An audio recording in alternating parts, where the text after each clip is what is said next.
Welcome to the Love Pod, where inspiration, vision, and real connection come alive. Wherever you are, you belong here.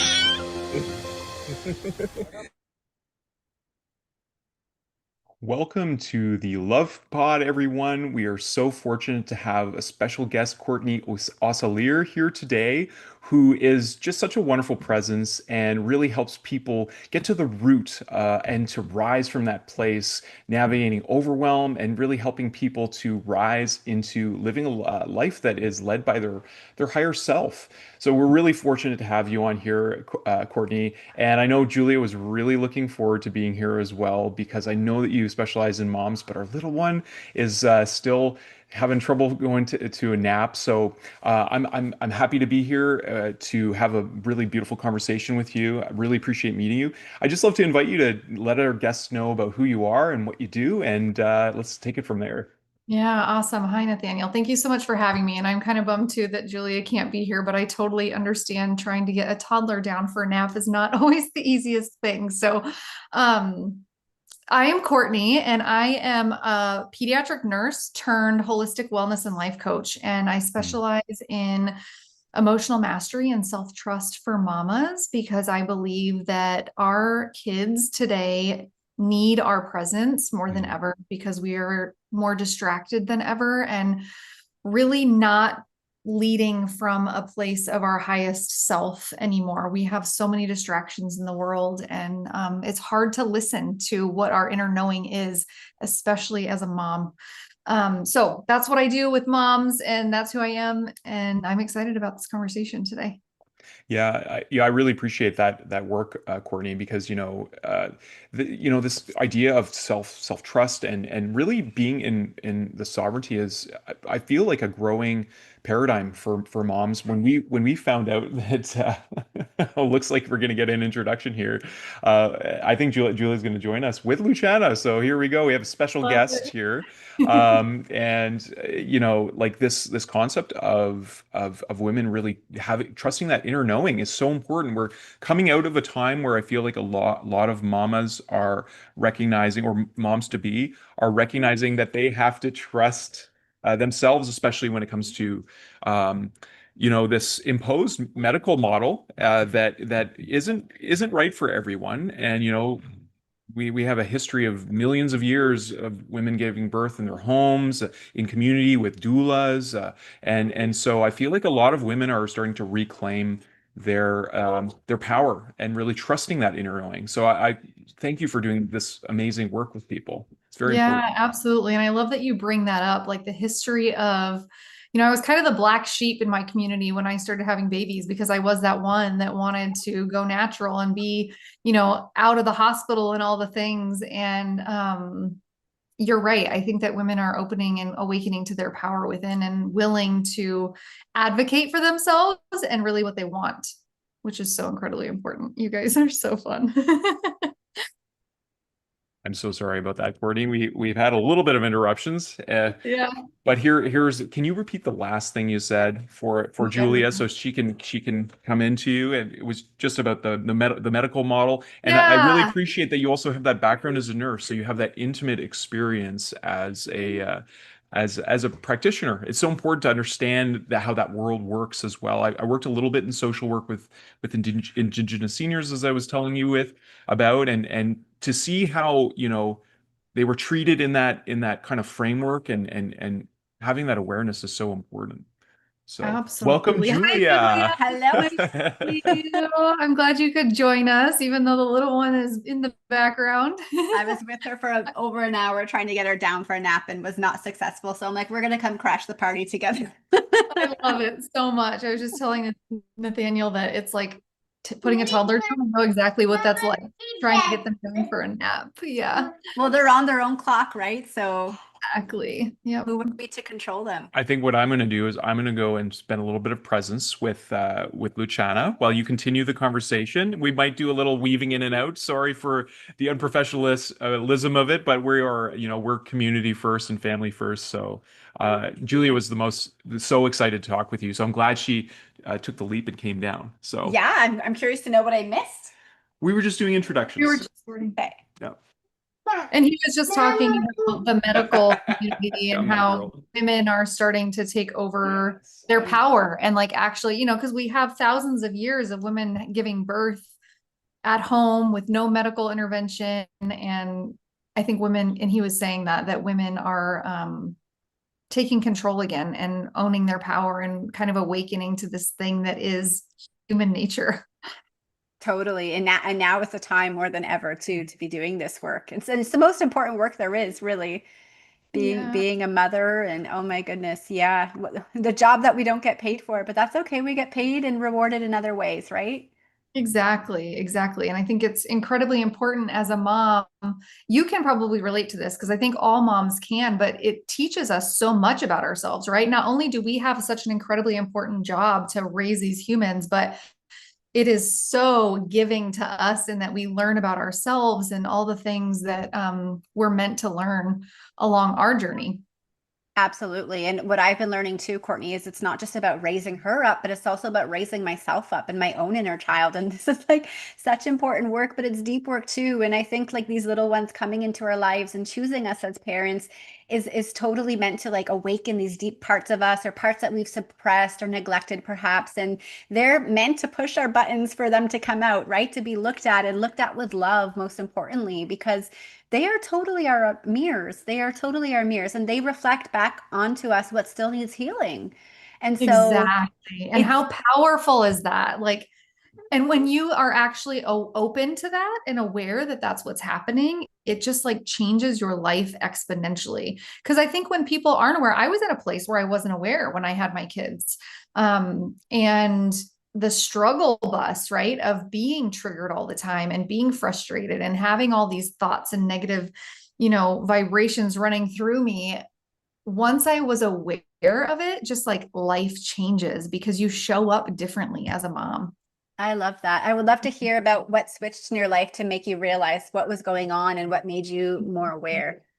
I love that question so much. There's several things that have happened, right? But I think the very first awareness that I had, which wasn't even an awareness in the time, but looking back at it now, I'm like, oh my gosh, that was me with my inner knowing. I just didn't know what it was.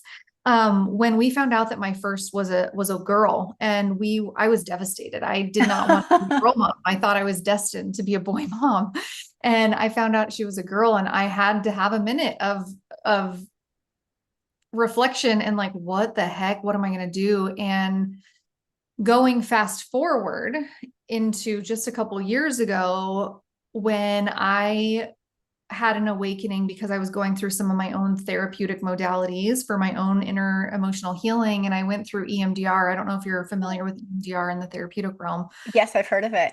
Yeah. And I did 4-day intensive, and I had some really traumatic memories show up that I wasn't even aware existed. And I kind of started to realize why I didn't want to be a girl mom, because I didn't have the best relationship with my mom, right?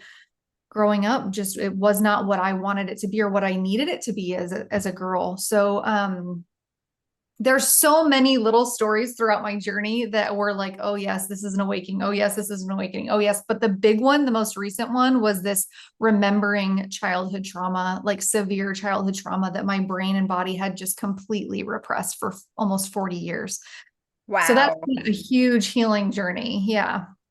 Wow. And so can I ask, like, how did you specifically deal with that trauma when it came into your awareness, and what did you do to release it with love? I'm still working on the releasing part. I feel like it's 40 years of stuff, right? That is still living there. But number one was having support around me, of course, is incredibly helpful. And having a husband, a partner that is incredibly giving and understanding was incredibly important for me. And it was really about just taking time. I was working in the hospital at the time, and I took a leave of absence so that I could separate myself and really take all the time I needed with no pressure to just be in nature, be present with my family. I'm going to start getting emotional now as I'm talking about That's it. okay. Allow myself to cry when I needed to cry, right? Allow myself to scream when I needed to scream, and punch pillows when I needed to punch pillows, like all of those things, just allowing all of that to flow through. And like you're holding your chest right now, it's like that's exactly what it is. It's like that love, that compassion for yourself to be able to allow yourself to go through those emotions that are coming up. That's what this is all about, recognizing the emotions and how it plays out in your life. Yeah.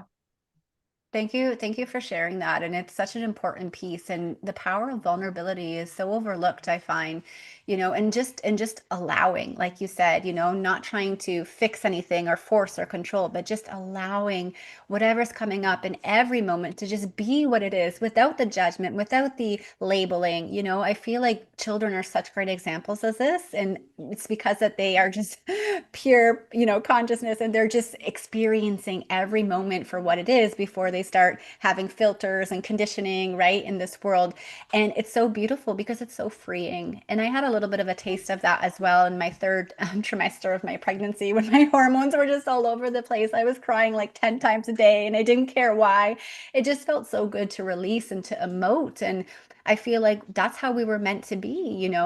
And obviously there's a time and a place when we can do this. And I think it's really important that we feel safe to feel how we are feeling.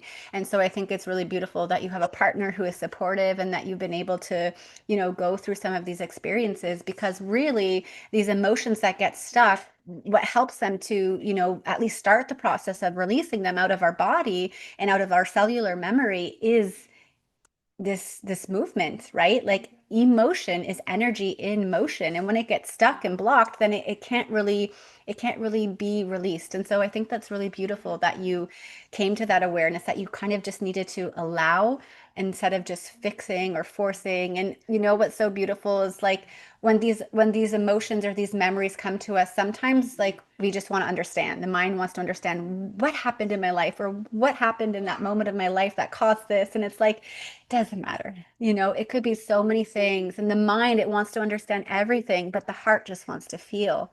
And so I think that's really cool that you've gone through this experience yourself. And now you can, understand also as a therapist, like what your clients are going through, and help, you can have more compassion for them as well. So that's really beautiful. Nature truly is our greatest teacher.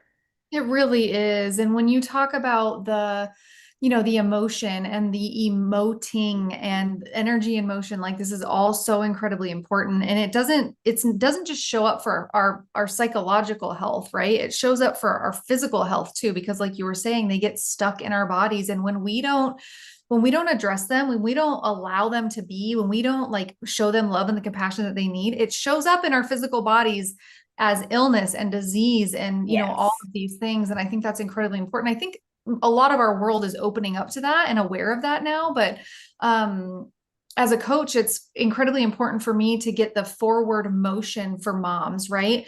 Sometimes we feel as moms like we are just going through the motions and we're caring for everybody else, and it's hard to take that time to care for ourselves. And when we can really start to see how our triggers are showing up for us, like being triggered is not a bad thing. It is not a thing to fix. Like you said, it's not a thing to judge and to reprimand and try to get rid of. Like, it's literally there showing us what is ready to be released. So when you can look at it from that place, incredibly important. And like you said with your daughter, of her just being pure consciousness and pure presence, like they just are.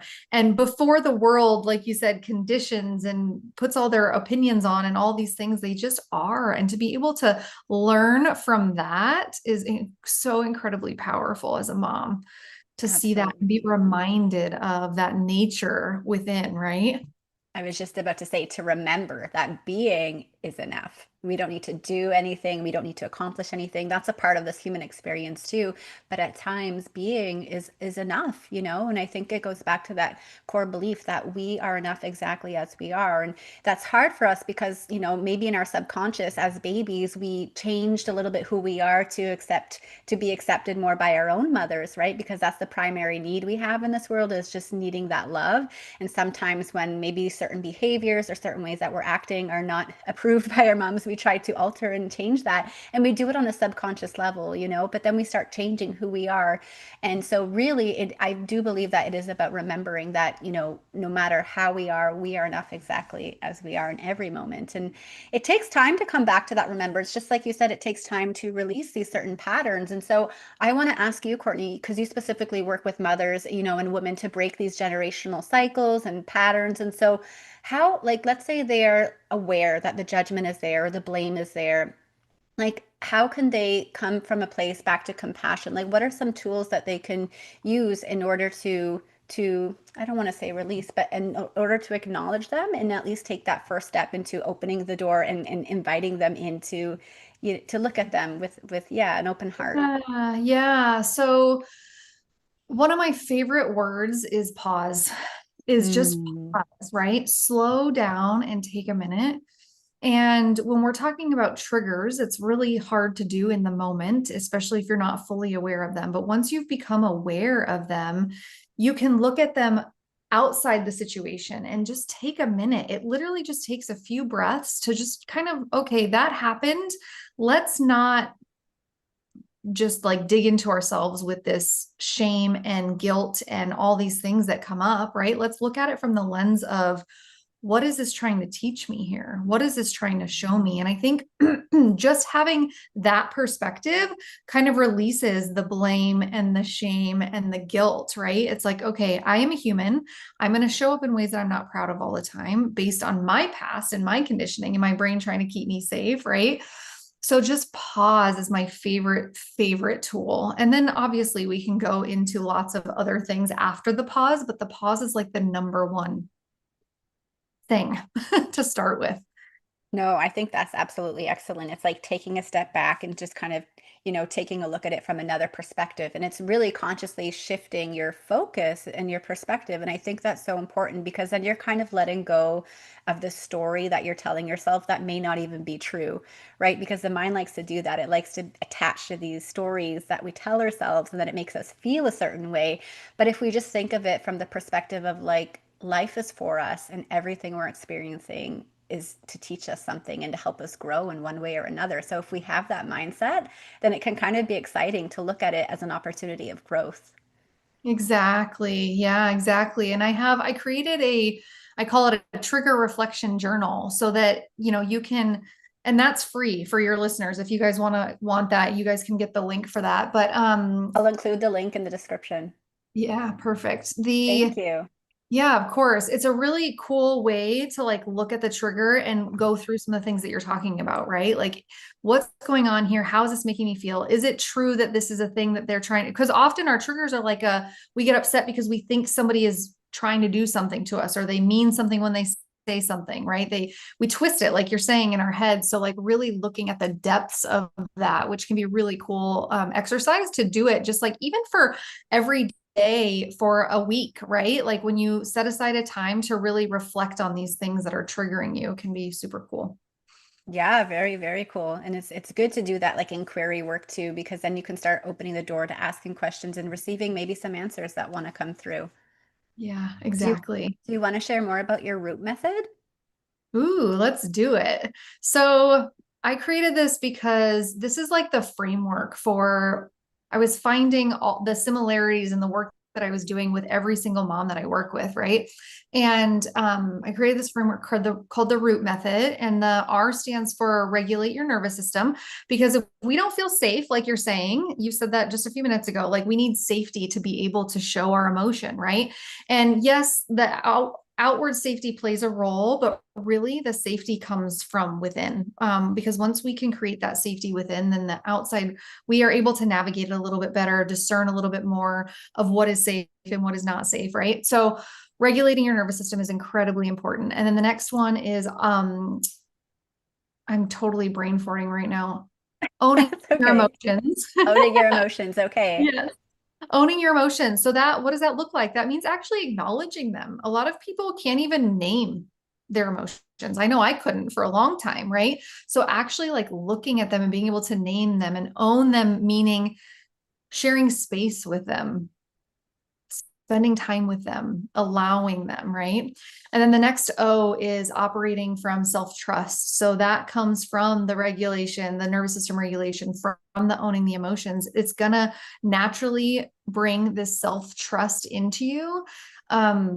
So that when you're making decisions, especially as a mom, when you show up and you're making decisions for your kids, it's coming from this place, coming from this grounded space rather than this chaos that the world is trying to tell us, right?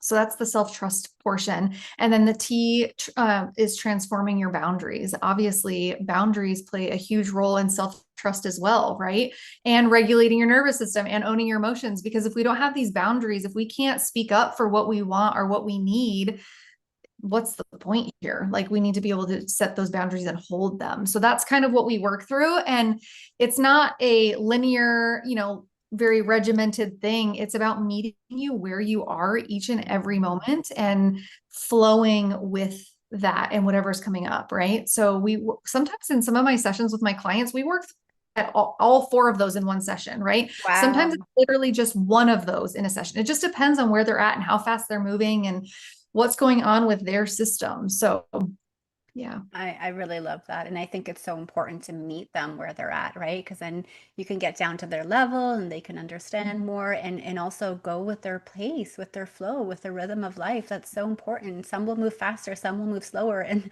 none is better or worse. It's just what it is. And so that's really cool that you've created that. Yeah. Thank you. Thank you.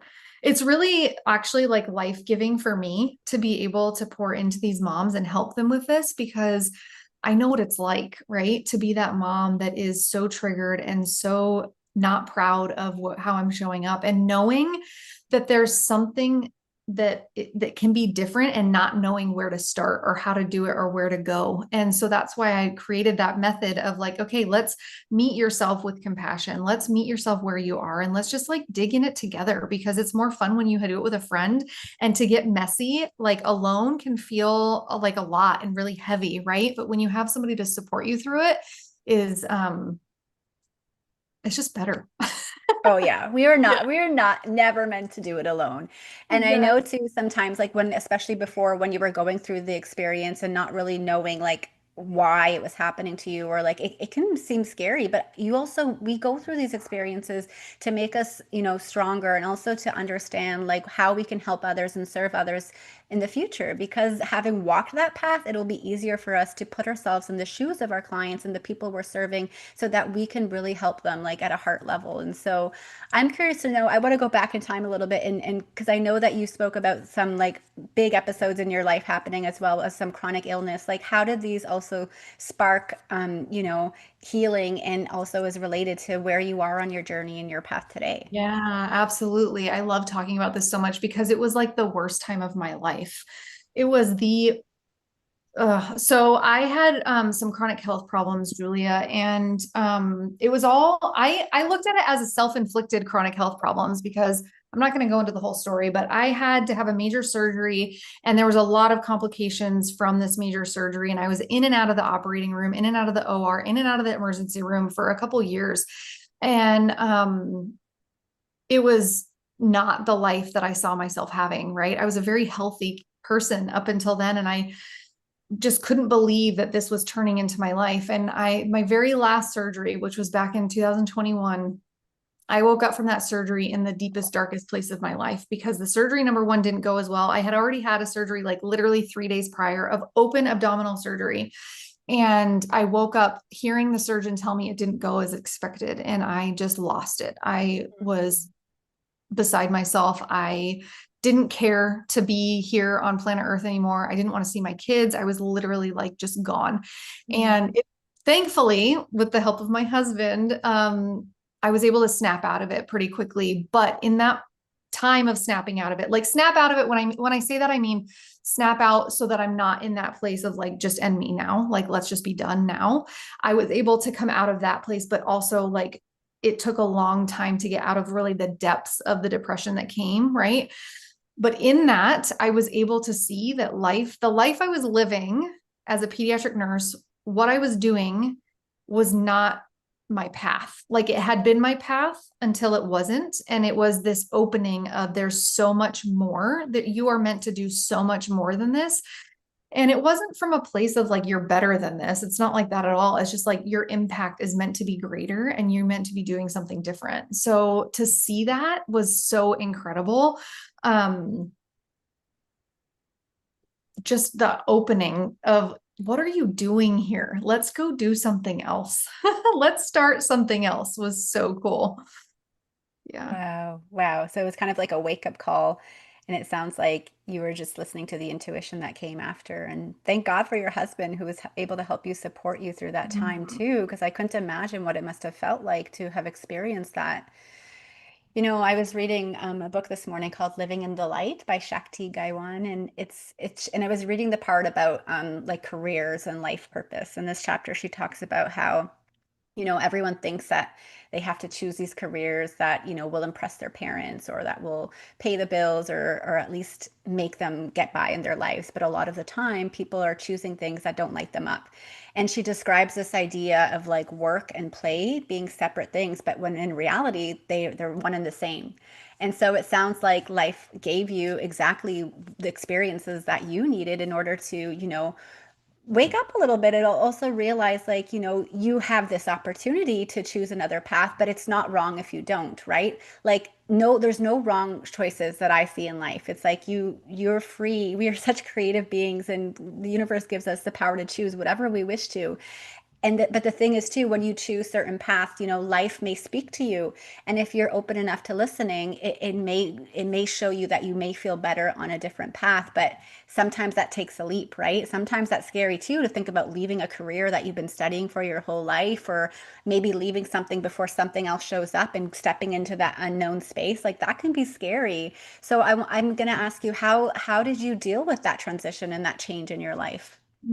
So it was I'm a person, and this is my ego talking here, right? Like that needs certainty. So stepping out is incredibly difficult. So I actually For a lot started of people. for Yeah. most people, I think, Yeah. right? And Certainty is a huge need. Yeah. huge. And so in that moment when I realized I was meant for more, I started down the path of helping women heal their physical chronic health problems with more natural health remedies, right? Like supplements, essential oils, all these things. So I kind of started down that road to kind of experiment a little bit and see how it would go. And in that process is where I really learned about this mind, body, spirit connection, right? And how connected our emotions are to our physical being. And that's when all my stuff started coming up with my traumas and all the things. And so I was easing out of the Western medicine world as I was kind of doing all of these things. And then when I did the EMDR and I had that 4-day intensive and I decided to take a leave of absence, in that leave of absence, it was very clear to me, like, you cannot go back to that. And I'm like sitting here thinking, I had the conversation with my husband too, because obviously he needs some certainty as well. And it was like, well, this isn't the plan. Like, we're not just going to jump ship here. We need to like ease in, like do this like more transitionally. And it was very clear that no, you can't go back. So we took a leap of faith and it was incredibly hard. It was very emotional and very dysregulating for quite some time. But thankfully, with the help of a therapist and a coach and a wonderful husband and a supportive family, we were able to like get through that. But I don't even remember what your question was. Well, how you dealt with that change and that transition in your life. And I think you spoke about it right there, is like you took a leap of faith. And I think this also ties into the self-trust piece, right? Yeah. Like if you're trusting that inner voice or that inner feeling or that intuitive, part that's calling you to make this decision, it's like that's a big reason to do it, even if you don't have the certainty that it's going to work out. It's more of a feeling. And so it's also tuning into the body's innate wisdom. And I feel like a lot of us kind of have been pinched off from that part. So going through this experience and learning from it, obviously, that it is going to work all out in the end. For the most parts, it's like you have to trust, but you have to keep on trusting throughout the process, right? Because as we know, if doubt comes in and we don't do anything about it, then it can totally change our experience. And so So for those who are wanting to take leaps like this into the unknown, but also wanting to align more with their intuition and the wisdom of their body, how can they cultivate like a deeper communication with that part of them? Do you have any tips on how they Yeah, can do that? absolutely. I think that slowing down, like we talked about the pause earlier, slowing down is incredibly important. And having a practice, whatever works for you, right? For me, it's getting out in nature or just being silent and turning on, I call it angel music, turning on Love angel that. like meditation and stuff. But Love that. meditation doesn't resonate with everybody. So it's really about finding what works for you, what makes you feel the most grounded, and do that regularly, right? Because that's what's connecting you to your divine knowing, your divine source, whatever you call that thing that is cultivating that knowing within you in your body, right? So it's really just it's about slowing down and finding that thing that works for you, because it's not the same for everybody. Yeah, that's a really good advice. And I feel like meditating can come in many forms. Like for me, I love dancing, and it's a form of meditation because when I dance, I'm moving. I'm not sitting there staying still, but I feel like my mind and my brain just turns off and I'm totally in the moment, the flow of the music and the movement. And so what's really cool is like everyone has different, things that they love. And so it's not like one piece fits all. So I think it's really cool. I think nature is a great one for all of us though, because it kind of just takes us back to that natural cycle. And so, yeah, if you can get outside, regardless what season it is, and just like take a deep breath and just have some fresh air on your face, or even take your shoes off, better yet, and even stick them on the bare earth, that will work wonders. Or And hug a tree, go hug a tree. yes. Or just Mm. welcome some sunshine on your face. That always warms up my heart. And And I so, love that you brought up dancing, because I think that movement is so incredibly important, to get all the stuff moving through, right? All of it. And I love that you create almost a meditative state when you're doing that and shut it, like it shuts the mind down. And for some people, it might be playing music, right? It might be playing the guitar or playing a piano, or it's just so different for everybody. So it's really about finding what works really well for you. I agree. And I think if any form of like creative expression works wonders. And it's so funny though, Courtney, because when I'm in a pattern or something triggers me and I'm in my head, there's so much resistance to wanting to do the things I love. Like, for example, I know if I were to turn on some music and dance, I'd probably get right out of my head and into my heart. But then this resistance comes up. And it's so funny because if I end up doing it, I know I'm going to feel better. And the whole point is, like you said, when you move that energy and those emotions, it's like they no longer can stay trapped in the body. And so the movement piece, it's so helpful because you can kind of just come alive and get back into your body. You'll connect more with your breath, and you come back to this creative, state of being. And it's like a meditation in itself. Yeah, I love that so much.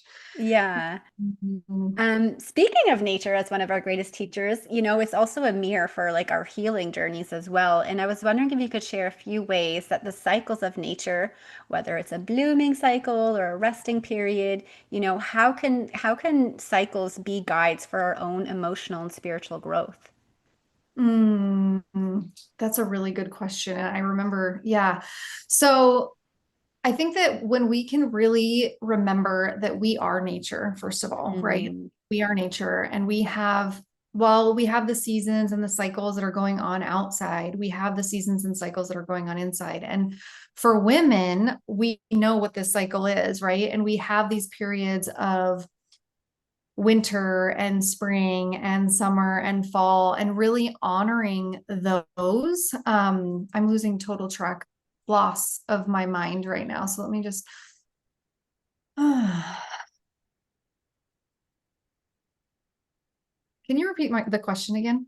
yeah, yeah. I was asking how like the different cycles of nature can kind of like help, be guides for our spiritual growth. Yeah, yeah. So it really leans into this self-trust, because the more connected we are to ourselves, that includes our cycles, the more we're going to be able to trust that inner knowing and that intuition. And then that's all of it's going to flow from there, right? So if we're resisting our natural cycles, then our body is just not even going to understand what's going on. I mean, I've been there for many, many years of my life of not being connected to that. And so the intuition isn't as strong. It's not as loud when you're not honoring these inner cycles, if that makes sense. The more you honor it, the quieter you are, the more you're allowing things to flow, the more the intuition is just there. And the more you practice it, just like anything else, it's a practice. And you're able to tune in a little bit easier, if that makes sense. You don't have to work so hard to quiet the outside noise. You're able to tune in at any point and not have to like make this big grandiose meditation or this big grandiose let's dance because I can't listen, like that kind of thing. And don't get me wrong, like we're all humans. Sometimes you need that too. Sometimes you need this like hour-long thing to tap in, right? But the more you practice, the better you get at it, for sure. And it's all about cycles, right? At times we will tune in really quickly, and at times we'll need more space and patience. And so it really is an inner practice, I believe, and an inner game. And the more that we can, take time to just honor where we're at and know that we're doing exactly fine with every step of the way. I see it more as like a marathon than, a sprint. It's really about being patient with ourselves and taking time each day to build that trust. And it's not going to happen overnight. It really takes time. And, the more we do it, like you said, the stronger it will feel. And the more we can really like be like, okay, I've got myself, I've got this, I've got my own back. Remembering that it's not really a destination to get to, right? It's an ever going journey. And you might see the mountain that you're climbing now. And once you get to the top of that mountain, you're going to be like, ooh, I want that next one, right? It's just and that's what we're meant to do as humans. We're meant to evolve. We're meant to grow. We're meant to always be learning and all of that. So I love that so much. I love how you tie everything into the cycle of nature and just so good. Well, it's coming back to the roots of, like you said, what we are. We are nature. And I feel like we strayed off that path a little bit. So that's even what this whole podcast is about. It's coming, into conversation with people like yourselves who've been on this healing journey and can share their light too. And I love that you're doing that today with our listeners. And I want to tie in this piece about like vision and clarity for our lives, because I feel like there's so many people who, they're aware that they have these things that are coming up and they want to look at them with compassion and with love. But then in your like therapy, do you practice, helping people get more clarity about their purpose or what they want to call more into their life? And how do you help them align with, with that without chasing perfection? Yeah. So through my coaching, absolutely, this all comes. It's not even something that we actively work on, because once you're working on the regulating your nervous system, owning your emotions, self-trust, right? Boundaries, all of these things, then clarity and vision starts to come in just naturally. You don't even have to work for it. I had a client once who came to me and she was incredibly lost.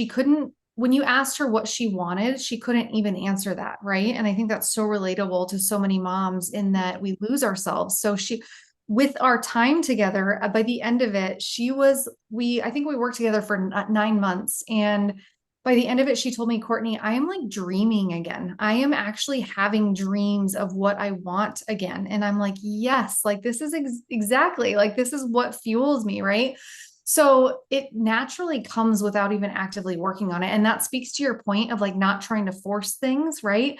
Because we tend to have maybe something that we want to work towards, and we will do anything it takes to get there, especially as like high achieving moms and professional moms who I work a lot with, right? And we just want to and just get the thing done. Let's go. And sometimes it doesn't always work that way. And when we get there, say we do, let's play with this for a little bit. Say we do the thing and we're and we finally get what we want. What often happens and what I often see in women and moms is they're there, but they don't have the fulfillment. They don't have that satisfaction. They feel like they're not fully themselves. They feel like something's missing still, right? And so when you can go on the journey from that place of self-trust and intuition, and it just flows. I think it sounds so corny to say that sometimes. And I think people look at you like, oh yeah, it's just going to flow, but it really does just flow from there, which I think is so incredibly cool. Well, I think it's important to what you said, like when you're doing that inner work and you're clearing so much stuff that's been holding you back and you're making space for new to come in. Well, then no, it doesn't sound that crazy. It's going to come. If you're ready for it or not, if you're doing the work, it's going to come. And to me, that's exciting. And it's so funny. It's like it just reminds me of this. I'm writing this book called Fill Me Up, and it's really about living life with purpose. And I in the beginning of the book, I write how like when we are children, we have all these dreams. And, the teacher will ask us, what do you want to do when you grow up? And they'll say something, and it's like something that's so incredibly cool and that they're serious about, wanting to pursue. But then oftentimes the teacher will be like, no, but really, what do you want to be when you grow up? And so I feel Seriously. like these dreams get beaten out of us. And then, that's so common that a lot of us, and as a new mother too, now I realize that like, it's so easy to lose yourself in it. It's so easy because it's all consuming. Like if I could think of the one word for motherhood, as much as I love it and it's incredible and making my life so full, it can be overwhelming at times. And so I think it's easy for us to lose purpose in that. But if you really think about what you lit you up as a child, like this, I feel like no matter what it is, like it could be anything from driving a garbage truck to being a tour guide or to being a wellness coach. It's like it doesn't matter because it's going to be different for everyone. But if it makes you happy, I think that's what the most important thing is, And it's so funny because people have these ideas, well, that's crazy. I can't do what makes me happy. It's not going to make me money. But again, going back to that book I was reading this morning, Living in the Light, it's like it's the money will come. The universe will find a way to pay you and reward you.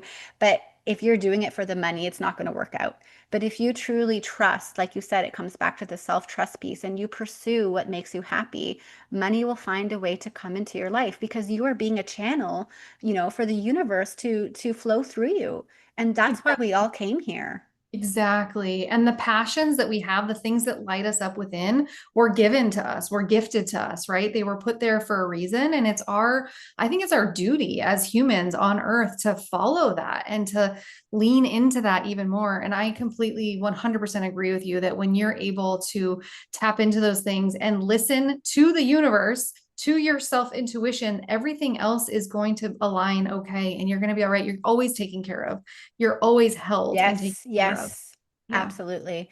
And so speaking of passions, aside from work, what kind of things light you up, Courtney? Oh my gosh. I love hiking, being out in nature. I love dancing. I love being in the kitchen and cooking for my family.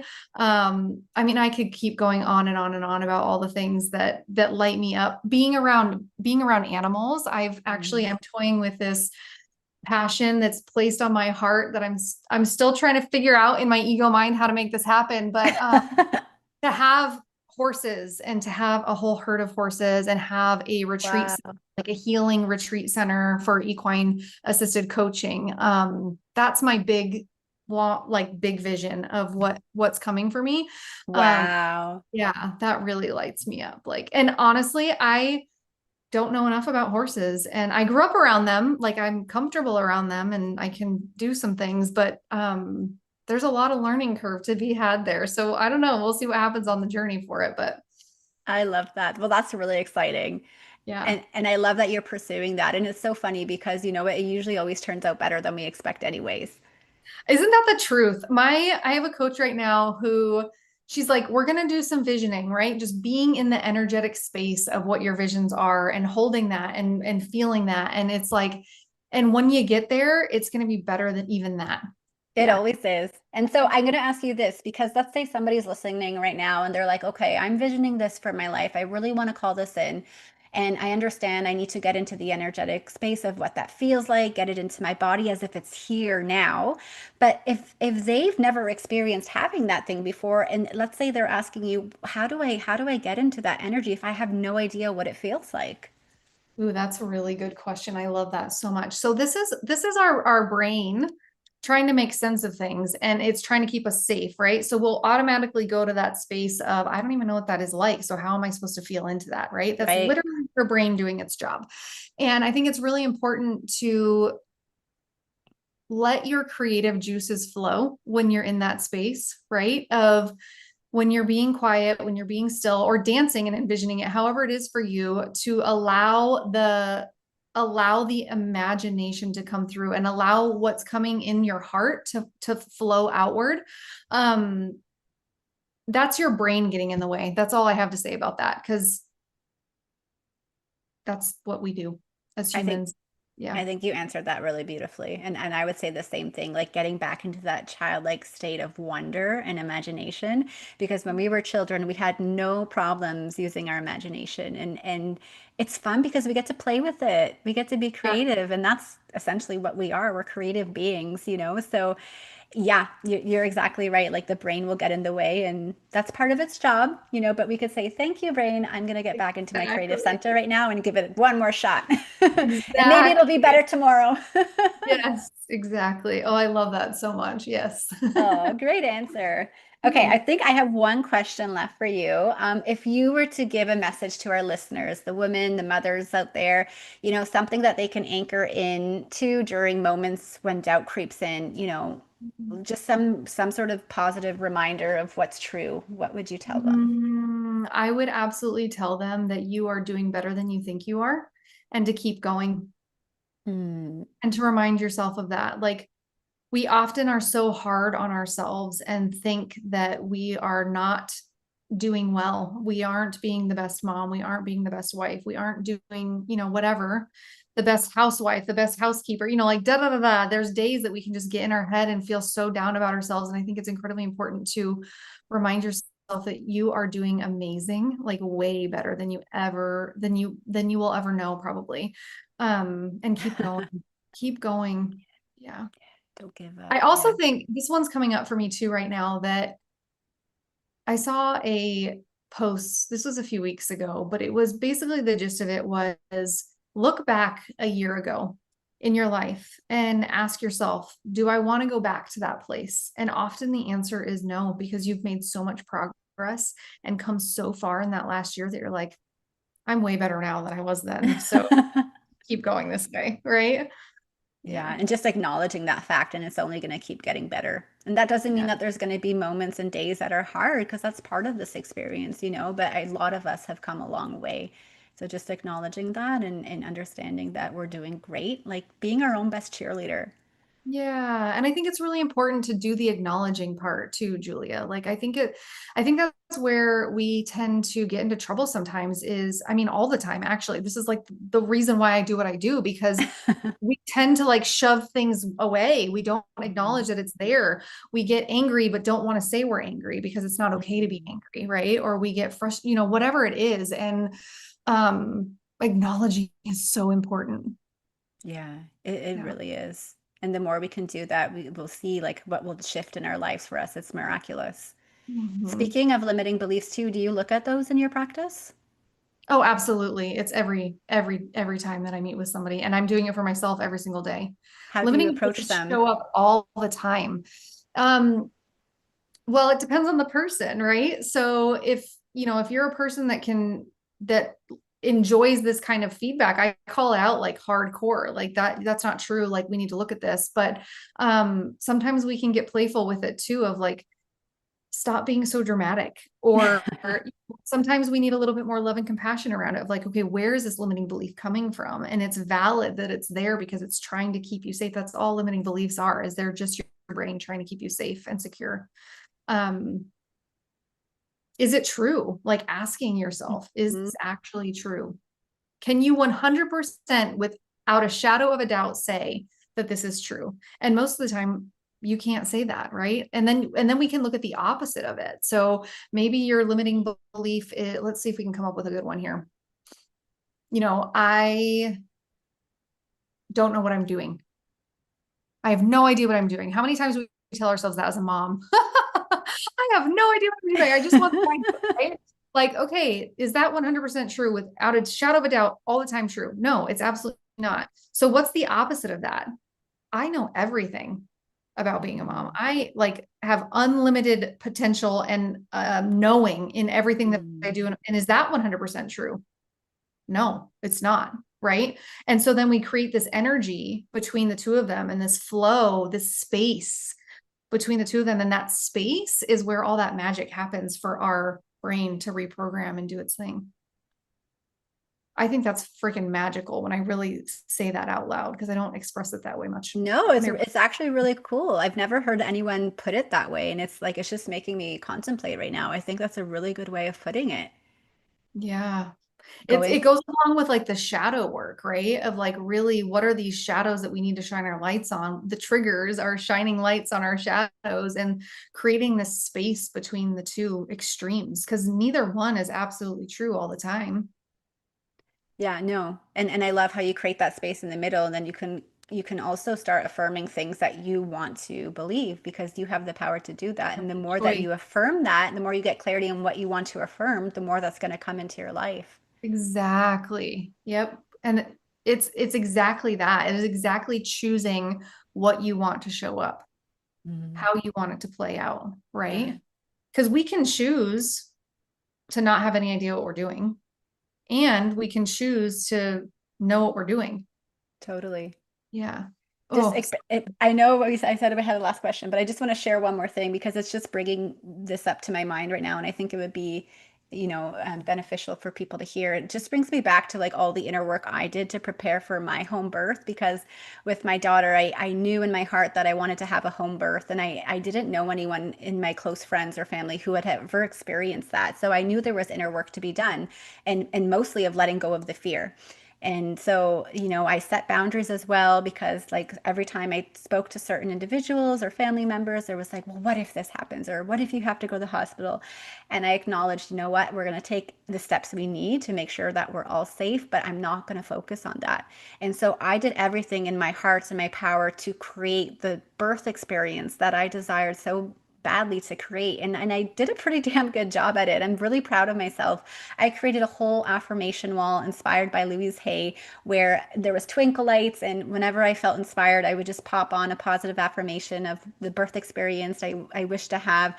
There was so much inner work that I did. I'm not going to get into all of it right now, but it just makes me think of like life was giving me so many tests, and even like right before the birth it asked me to dive in even deeper into that self-trust piece because certain things came up that where we were going to have like a naturopath, our doctor there, and she was going to be the only one to attend our birth, and we found out about a week before that she was taking an unexpected trip to India and she may not be there during the time of the birth. So that was like life just asking me to trust even deeper. And it's so funny because my daughter ended up coming a couple of weeks early. Actually, yeah, she told us 3 weeks before. But anyways, it all happened exactly as it was meant to. Life was just asking me to trust deeper, and I did. And that doesn't mean there wasn't crying or anger or more fear that came up. There absolutely was, but I felt through it. I went through those waves. And it's so funny because I'm just thinking about the post birth where I did little preparation for it like you. I feel like I was just pulled in so many different directions, and it's like I did the work for the birth part and leading up to it, but I completely forgot about after that. And there's still so much going on that I feel like at times I'm going crazy, but I also know that it's all part of my journey and I wouldn't change it for the world.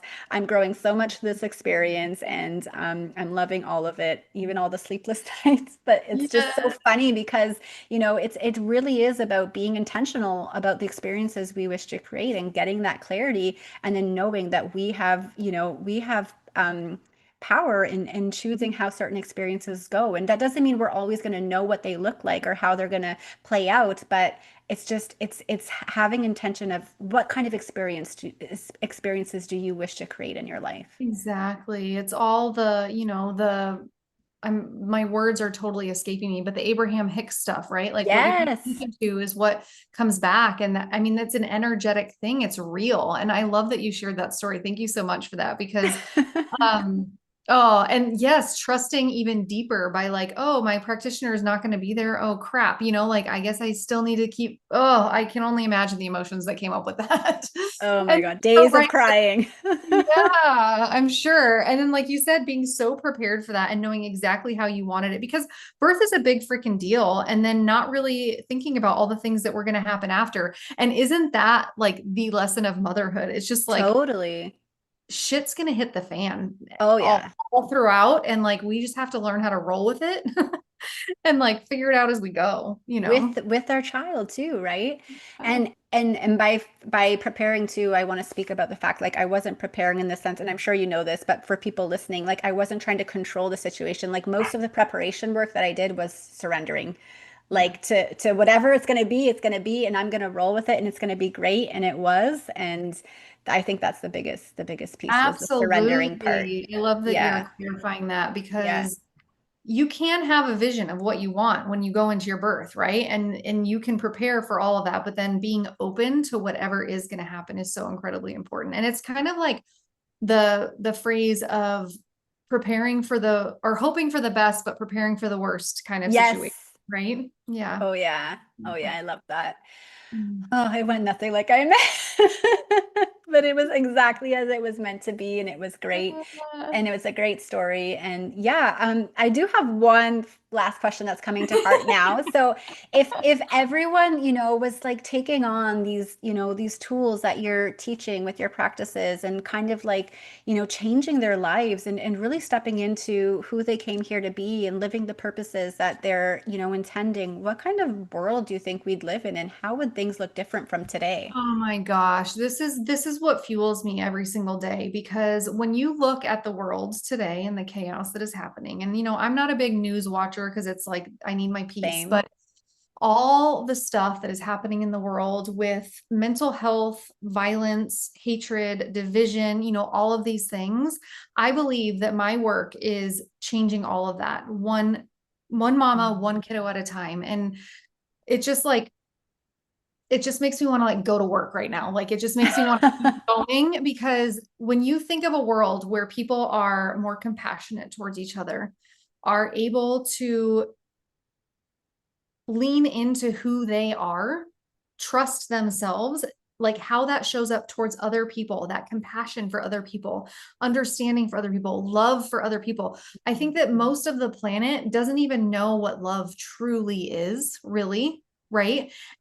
They don't know what it is for them. They don't know what it is for others. It's just like this blanket thing that people think they understand, but I really don't think they do. And this work creates that space to be able to love.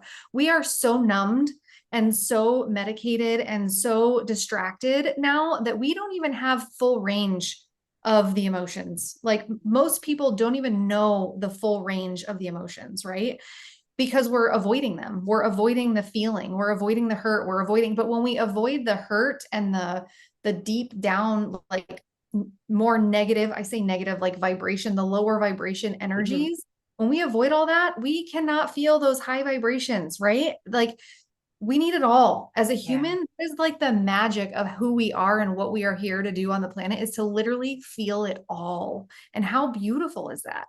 So that was a long-winded answer for it would literally change everything, and our world would be such a peaceful place. It would be so different. Yeah. Absolutely. Yeah. And I see how lit up you are by the work that you do and by helping the souls that you help. It brings joy to my soul because it's really important work that you're doing here and the way that you're serving. And I want to speak to that part that you spoke about, like, we came here to feel it all. And I think it's really important what you said, feeling the lower vibrational frequencies and the higher ones. It's like if we feel those lower ones, we can have, appreciation for the higher ones. But it's like then we also realize that none of it's good or bad. None of it's Yeah. better or worse. It's like we can find joy in those lower ones too, and gratitude and just being with it and realizing that it's just wanting love too, just like the higher one as well. And then we can bring them to the same level and realize that they're one and the same. And then we Yeah. kind of get out of this dualistic mindset. I know that's hard for some of us because we're living in this dualistic world, but it really is an inner surrendering piece. And, it's the same thing with the fear I had around the pain that I'd feel during my birth. When I surrendered to that, I realized it actually wasn't pain. In fact, when I was in going through my birth, I didn't feel any pain because I didn't label it as that. It was sensation. And it wasn't Mm. good, it wasn't bad, it just was. And the more that I was able to be with it, the more it was like being, released as I was experiencing it. So that's, yeah, it's Oh, that really, is so beautiful. Yeah. yeah. Oh, Oh, I feel so so beautiful. grateful for this conversation. Is Me there anything too, else you'd like Julia. to add before we sign off? I don't know. I don't think so. I think that we covered a lot today, and I really appreciate the time and the opportunity to be here and have this conversation with you. I want to remind people that if they want access to the Trigger Reflection Journal, we'll have that link below. And if for some reason this conversation is speaking to you and calling to you, and you want to start digging a little bit deeper in all of these things, I'm offering for the listeners to this podcast, I'm offering a complimentary emotional reset session as well. So I'll provide that link too. You can get in touch with me that way, and Wonderful. we'll have the links for like getting in touch on socials and all the things. All your links, yeah. Yeah. For Perfect. everyone listening, I'll have all your links in the show notes so that they can contact you and connect with you. Yeah, I love that so much, Julia. This has been amazing. Thank you. I'm so glad you make it too, because Nathaniel was like, I don't know. It sounds like she's gonna be with me. Yeah. Well, when I knew she wasn't napping, I'm like, we're going down, and she's with him right now, and I know they're good. I'll try to nap her still, but I just want to thank you so much and acknowledge, the presence that you brought here, and your truth and your wisdom and your stories and experience. Your words do remind us that healing is not a linear thing. It truly is cyclical, and it's like nature itself. And so that wholeness begins when we do slow down and we take that pause and we start to listen, and then the doors can open up from there. So yeah, I just want to remind everyone that, this conversation is not to, if you feel like, oh my God, I could be applying all these things to my life, you can start now. You can connect with Courtney. I'm sure she'd be happy for you to be in touch. And remember, this is all for us becoming and stepping into who we came here to be. And so remember to take a breath, go hug a tree, feel your roots, and remember that the very ground beneath us is supporting us all in this process of becoming. Yeah, I'm very grateful. Okay, I'm gonna go ahead and play our little outro video. Thanks for watching. You say ciao ciao. Bye. I love you so much.